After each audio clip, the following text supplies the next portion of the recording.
Assalamualaikum warahmatullahi wabarakatuh. Perkenalkan, nama saya Andriansyah dengan NIM 11221069. Di sini saya akan membuat video edukasi dengan judul Pajak Bumi dan Bangunan untuk memenuhi tugas mata kuliah perpajakan. Yang pertama, pengertian dari PBB, Pajak Bumi dan Bangunan.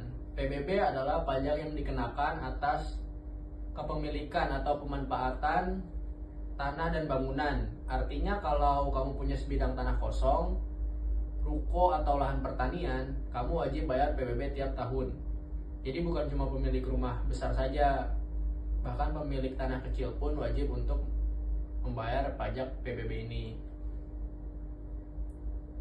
Berikutnya, siapa yang wajib bayar?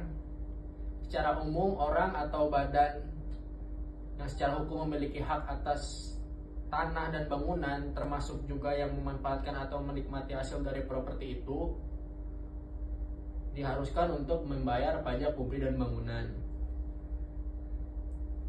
Apa saja yang kena pajak? Objek pajak meliputi hampir semua jenis properti, mulai dari itu tanah kosong, rumah tinggal, gedung, perkantoran, lahan pertanian, bahkan pabrik.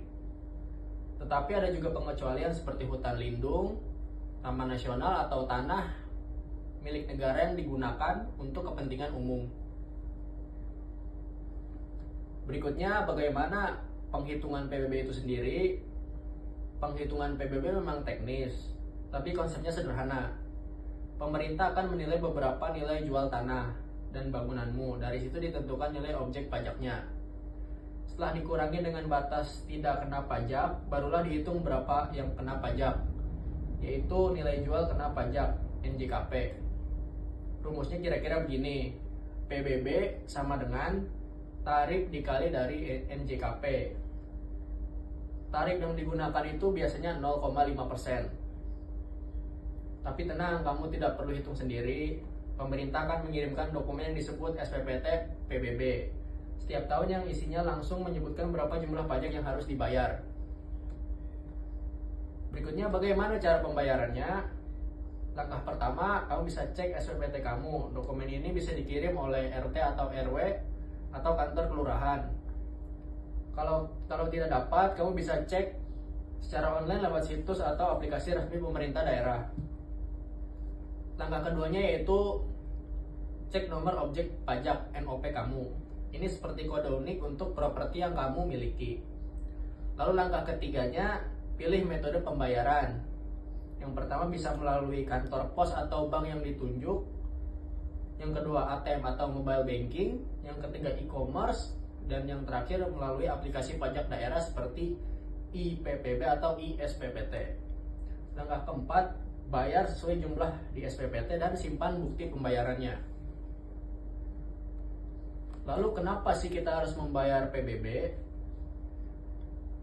Jawabannya karena pajak yang kamu bayar dipakai untuk membiayai pembangunan daerah, mulai dari infrastruktur, pendidikan, sampai layanan publik.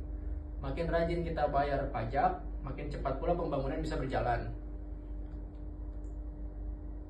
Jadi jangan lupa ya, cek SPPT kamu dan bayar PBB sebelum jatuh tempo.